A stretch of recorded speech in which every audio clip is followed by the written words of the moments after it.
నమస్తే welcome to yo-yo TV. దేశవ్యాప్తంగా జరిగిన ఎన్నికలకు ఫలితాలు మరికొద్ది గంటల్లో వెలువడనున్నాయి। అంతకంటే ముందే ఎగ్జిట్ పోల్స్ వెల్లడయ్యాయి। దీంతో తెలంగాణ రాష్ట్రంలోని ప్రధాన పార్టీల్లో టెన్షన్ నెలకొంది।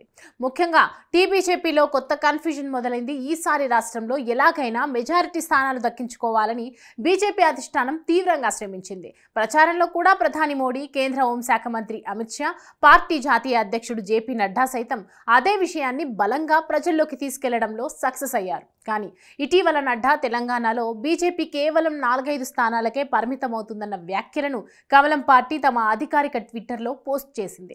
ఈ ట్వీట్తో పెద్ద దుమారమే చెలరేగింది। ఒక ట్వీట్తో పార్టీలో అలజడి రేగడంతో బీజేపీ తమ అధికారిక ఖాతా నుంచి ఆ పోస్టును తొలగించాల్సిన పరిస్థితి ఏర్పడింది। బీజేపీ జాతీయ పార్టీ అధికారిక ట్విట్టర్ ఖాతాలో బీజేపీ 4 లేదా 5 స్థానాలకే పరిమితం అవుతుందని పార్టీ జాతీయ అధ్యక్షుడు జేపీ నడ్డా పేరిట చేసిన ట్వీట్ వైరల్ అయింది। ఈ నేపథ్యంలో శ్రేణులు తీవ్ర అసంతృప్తితో ఉన్నారు, నిరాశకు లోనవుతున్నారు।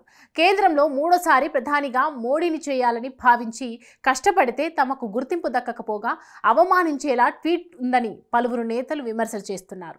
వాస్తవానికి తెలంగాణలో ఎగ్జిట్ పోల్స్ కూడా బీజేపీకి గతంతో పోలిస్తే ఓట్లు పెరిగే అవకాశం ఉందని చెప్పాయి। ఎగ్జిట్ పోల్స్ 7 నుంచి 8 స్థానాలు బీజేపీకి వస్తాయని చెప్తున్నారు। కానీ పార్టీ జాతీయ అధ్యక్షుడి పేరిట పార్టీ అధికారిక ట్విట్టర్ ఖాతాలో 4-5 సీట్లకే పరిమితం అవుతుందని చెప్పడంపై సొంత పార్టీ నేతలే గుర్రుగా ఉన్నారు। ఎగ్జిట్ పోల్స్ అంచనా ఒకలా ఉంటే నడ్డా అంచనా మరోలా ఉందంటూ విమర్శలు వస్తున్నాయి। ఈ లోక్సభ ఎన్నికల్లో బీజేపీ 400+ స్థానాల్లో గెలుపు లక్ష్యంగా బరిలోకి దిగింది।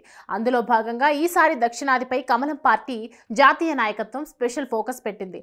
సౌత్ స్టేట్కు గేట్వేగా తెలంగాణను ఎంచుకుంది।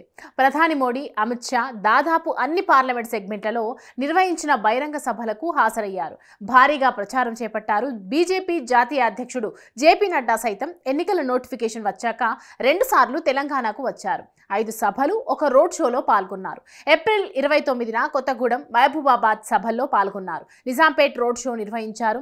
మే 6న పెద్దపల్లి, నల్గొండలోని చౌటుప్పల్ సభల్లో పాల్గొన్నారు। అయితే తెలంగాణలో డబుల్ డిజిట్ స్థానాల్లో గెలుపు కోసం శ్రేణులు సైతం తీవ్రంగా శ్రమించాయి। అలాంటిది ఈ ఒక్క ట్వీట్తో తమ శ్రమ ఏమాత్రం లేదన్నట్లుగా తీసేశారని శ్రేణులు అసహనం వ్యక్తం చేస్తున్నారు। కష్టపడినా గుర్తింపు దక్కడం లేదనే విమర్శలు చేస్తున్నారు।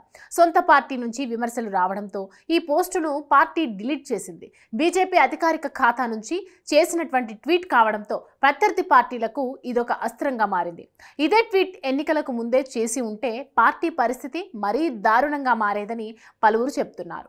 ఎన్నికలు పూర్తవడం వల్ల పెద్ద నష్టం నుంచి గట్టెక్కామని పార్టీలో చర్చించుకుంటున్నారు। వాస్తవానికి ఆ ట్వీట్లో ఇప్పుడున్న సిట్టింగ్ స్థానాలకు అదనంగా మరో 4 నుంచి 5 స్థానాల్లో గెలుస్తామనే దానికి బదులు కేవలం 4 లేదా 5 స్థానాలకి అన్నట్లుగా అర్థం రావడంతో ఈ సమస్య తలెత్తిందని పలువురు చెప్తున్నారు। ఎగ్జిట్ పోల్స్ నిజమవుతాయో లేక నడ్డా జోస్యం ఫలిస్తుందా అనే అంశంపైన స్పష్టత రావాలంటే కొన్ని గంటలు వెయిట్ చేయాల్సిందే।